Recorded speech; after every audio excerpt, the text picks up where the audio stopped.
4 को। अगर आपने इसके पिछले एपिसोड्स वाले वीडियोस अब तक नहीं देखे हैं तो उनकी लिंक आपको डिस्क्रिप्शन में मिल जाएगी। तो चलिए जानते हैं आगे की कहानी को बिना किसी देरी के। दोस्तों, अब तक हमने देखा था कि तोजी अंदर आकर रिको के सिर में गोली मार देता है ताकि उसका मास्टर टेंजन से मर्ज ना हो, और वो गेतो को ये भी बताता है कि गोजो को वो ऑलरेडी मार चुका है। अब गेतो काफी गुस्से में अपने सबसे पावरफुल कर्स स्पिरिट रेनबो ड्रैगन को बाहर निकालता है, जो कि तोजी पर हमला कर देता है। लेकिन फिर भी तोजी गेतो पर शूट करता है, लेकिन गेतो एक कर्स को सामने लाकर बच जाता है। फिर गेतो अंदर जाके देखता है कि उसका ड्रैगन तोजी का कुछ भी नहीं बिगाड़ पाया था। अब तोजी एक्सप्लेन करता है कि बैरियर्स के होते हुए वो अंदर कैसे घुस गया। जुजुत्सु हाई के बैरियर्स बस उसे छुपाने का काम करते हैं, तो अगर किसी को पहले से ही डोर्स की लोकेशन पता हो तो उसे बैरियर पार करने में कोई दिक्कत नहीं आती। साल के इस समय ज्यादातर सॉर्सरर्स बिजी रहते हैं और जुजुत्सु हाई के लोग फ्लाई हेड्स के झुंड से निपटने में बिजी हैं। और क्योंकि तोजी के अंदर बिल्कुल कर्स एनर्जी नहीं है तो वो एक गायब इंसान के जैसा है जो आराम से यहाँ आ सकता है। लेकिन अगर वो अपने साथ कोई कर्स्ड टूल लेकर आता तो जरूर पकड़ा जाता, क्योंकि उसमें कर्स एनर्जी होती है। इसीलिए वो अपने साथ एक ऐसे कर्स स्पिरिट को लाया जिसके मुंह के अंदर वो अपने हथियार रख सके, और फिर उस कर्स को छुपाने के लिए तोजी ने उसे छोटा करके निगल लिया, जिससे कि वो भी तोजी के साथ गायब हो गया। और इस तरह से तोजी चुपके से अंदर आया था और आते ही उसने गोजो पर अटैक कर दिया। वो सीधा रिको पर भी अटैक कर सकता था, लेकिन गोजो को जिंदा छोड़ने का रिस्क वो नहीं लेना चाहता था। अब गेतो को समझ आ गया था कि तोजी हेवनली रेस्ट्रिक्शन के साथ पैदा हुआ था, और अपनी इंफॉर्मेशन देने से तोजी और भी ज्यादा ताकतवर हो जाता है, ठीक उसी तरह जिस तरह टेक्निक बताने से सॉर्सरर होता है। लेकिन गेतो ये जानना चाहता था कि वो यहाँ टॉम के अंदर तक कैसे आ गया, जिस पर तोजी बताता है कि इंसान अपने पीछे कई सुराग छोड़ता है, जैसे पैरों के निशान या शरीर की स्मेल। हेवनली पैक्ट के कारण तोजी के बाकी 5 सेंसेस काफी स्ट्रॉन्ग हैं, तो वो आसानी से इनका पीछा करके यहाँ आ गया। गेतो पूछता है कि रास्ते में मितासो मिली होगी, जिस पर तोजी बताता है कि वो पक्का नहीं कह सकता कि वो औरत अब तक जिंदा बची होगी या नहीं। अब गेतो का ड्रैगन फिर से तोजी पर अटैक करता है। साथ ही गेतो कुछ छोटे कर्सेस को मशीन गन की तरह भी तोजी पर फायर कर रहा था। फिर वो एक जायंट कर्स को भी समन कर लेता है, लेकिन फिर तोजी अपनी कटाना से रेनबो ड्रैगन को चीर देता है, जो देख गेतो को यकीन नहीं होता, क्योंकि ड्रैगन की स्किन तो उसके सभी कर्सेस में सबसे ज्यादा मजबूत थी।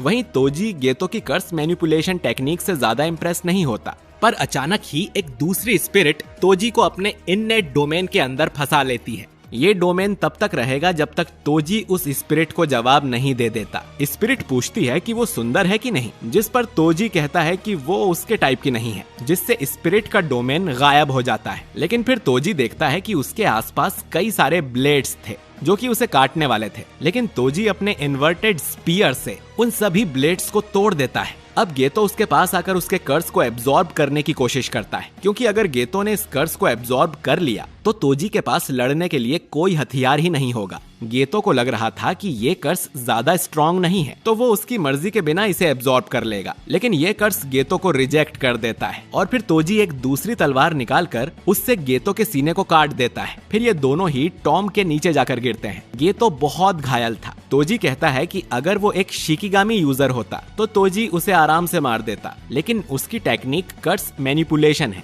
तो पता नहीं गेतो को मारने से उसके अंदर के सारे स्पिरिट्स का क्या होगा। अगर वो सब बाहर आ गए तो तोजी फालतू की परेशानी मोल नहीं लेना चाहता। गेतो पर अपने पेरेंट्स की ब्लेसिंग्स होंगी जो वो आज जिंदा बच गया, लेकिन इतनी सारी ब्लेसिंग्स और पावर्स के बाद भी ये लोग उसके जैसे मंकी से हार गए जो कर्स्ड टेक्निक भी यूज नहीं कर सकता। तभी ब्लेसिंग्स से तोजी को याद आता है कि मेगुमी उसके बेटे का नाम है। जी हाँ दोस्तों, तोजी मेगुमी फुशिगिरो का फादर है। खैर, दूसरी तरफ हम गोजो के हाथ को हिलता हुआ देखते हैं, यानी कि गोजो अभी भी जिंदा है। इसके बाद तोजी स्टार प्लाज्मा वेसल यानी रिको की लाश को स्टार रिलीजियस ग्रुप के हेडक्वार्टर्स में ले जाता है, जहां पर इनका प्रेसिडेंट रिको की लाश देखकर खुश होता है और कहता है कि इस काम का तोजी को एक्स्ट्रा पेमेंट मिलेगा। वो आगे बताता है कि मास्टर टेंजन ने ही नारा पीरियड में जुजुत्सु सॉर्सरर्स की स्थापना की थी और जापानीज बुद्धिज्म को फैलाया था, लेकिन जुजुत्सु सॉर्सरर्स और रिलीजियस लोगों की आपस में कभी नहीं बनी, जिससे टाइम वेसल एसोसिएशन का जन्म हुआ, जिनमें कोई भी कर्स यूजर नहीं है और वो बिल्कुल भी नहीं चाहते थे कि उनके गॉड मास्टर टेंजन का मर्ज किसी अपवित्र इंसान से हो।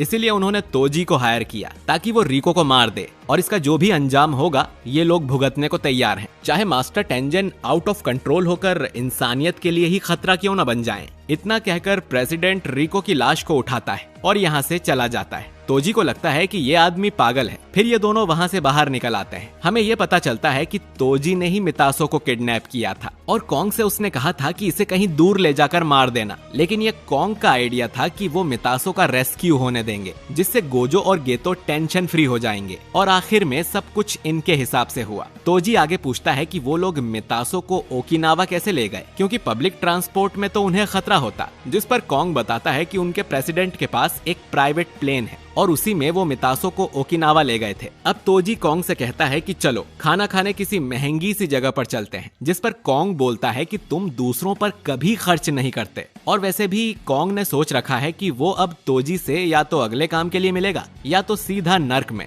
इतना कहकर कॉन्ग चला जाता है। अब तोजी भी यहाँ से जाने लगता है, लेकिन रास्ते में ही उसे गोजो खड़ा मिलता है। वो उसे जिंदा देखकर काफी हैरान हो जाता है। गोजो एक्सप्लेन करता है कि जैसे ही तोजी ने उसकी गर्दन पे वार किया था, वैसे ही गोजो ने अपना सारा फोकस रिवर्स कर्स्ड टेक्निक पर लगा दिया था, जिससे कि वो खुद को ठीक करके हील हो गया। लेकिन ये पहली बार था जब गोजो रिवर्स कर्स्ड टेक्निक को यूज कर पाया था। तोजी ने सिर्फ एक गलती कर दी थी। अगर उसने गोजो का सिर धड़ से अलग कर दिया होता तो गोजो आज जिंदा नहीं होता। साथ ही रिवर्स टेक्निक और लिमिटलेस टेक्निक यूज करने से गोजो का दिमाग थोड़ा चल सा गया है और वो बड़बड़ करता ही रहता है कि कैसे मौत की कगार पर होने से उसने रिवर्स कर्स टेक्निक यूज करना सीख लिया और उसने कर्स्ड एनर्जी को पूरी तरह से समझ लिया है। अब तोजी गुस्से में फिर से इन्वर्टेड स्पीयर निकालता है और कहता है कि लड़ाई तो अब शुरू हुई है।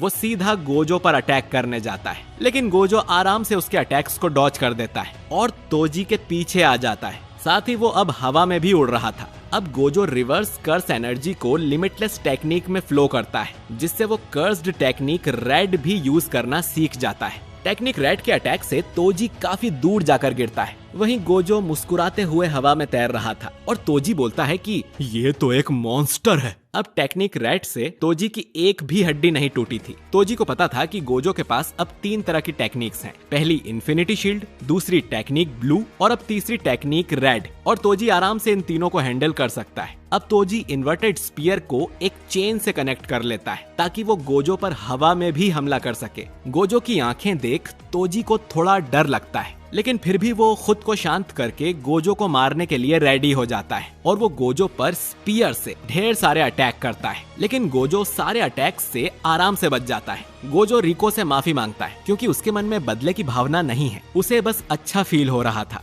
धरती से लेकर स्वर्ग तक सिर्फ वो ही सबसे महान है। गोजो आगे कहता है कि टेक्निक्स की इंफॉर्मेशन लीक होना कोई बड़ी बात नहीं है। तोजी जेनिन क्लैन से है, इसीलिए उसे लिमिटलेस टेक्निक्स के बारे में इतना कुछ पता है। लेकिन एक ऐसी टेक्निक है जिसके बारे में गोजो क्लैन से भी कुछ लोग ही जानते हैं। ये एक हॉलो टेक्निक है जो कि रेड और ब्लू को आपस में मिला देती है। इससे एक पर्पल टेक्निक बनती है जो कि अपने रास्ते में आने वाली हर चीज का सफाया कर देती है। गोजो अब अपनी पर्पल टेक्निक से अटैक करता है, जिससे तोजी के शरीर का आधा हिस्सा कट जाता है। तोजी की हार हो चुकी थी। तोजी को अब अपनी गलती का एहसास होता है कि उसे गोजो से नहीं लड़ना चाहिए था। उसे ये कहकर यहाँ से भाग जाना चाहिए था कि वो फ्री में कोई काम नहीं करता, लेकिन उसके सामने दुनिया का सबसे बड़ा सॉसेरर खड़ा था और तोजी उसे हराना चाहता था ताकि वो अपनी जेनिन फैमिली को बता सके कि वो कितना काबिल है, जिन्होंने उसे जेनिन क्लैन से बेदखल कर दिया था। अगर उसने घमंड को साइड में रखा होता तो आज वो हारता नहीं। अब गोजो तोजी से उसके आखिरी शब्द पूछता है, जिस पर तोजी को मेगुमी की याद आती है और वो गोजो को बताता है कि उसके बेटे मेगुमी को 2-3 सालों में जेनिन क्लैन को बेच दिया जाएगा, तो तुम इस इंफॉर्मेशन के साथ जो चाहे कर लो। और इसके बाद तोजी की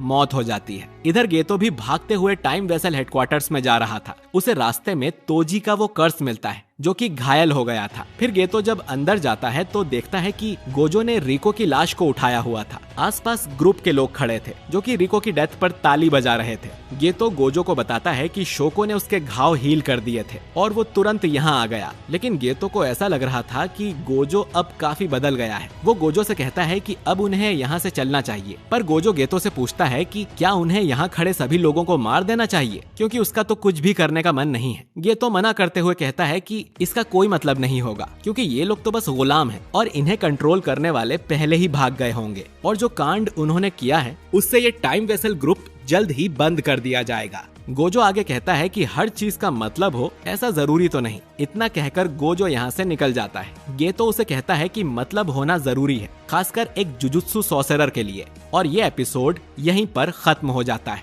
तो दोस्तों हिडन इन्वेंट्री आर्क में अब सिर्फ एक एपिसोड ही बाकी रह गया है, यानी कि उसके बाद कहानी प्रेजेंट में आ जाएगी और हमें यूजी देखने को मिलेगा। तो ये तो आखिर विलन कैसे बन गया, जानने के लिए अगला एपिसोड देखना बिल्कुल ना भूलें। वीडियो अच्छा लगा है तो इसे लाइक और शेयर कीजिए। चैनल पर नए हैं तो हमारे चैनल वाइपर एनीमे एक्सप्लेन्ड को सब्सक्राइब करके बेल आइकन दबाइए। मिलता हूँ मैं आपसे अगले वीडियो में। शुक्रिया।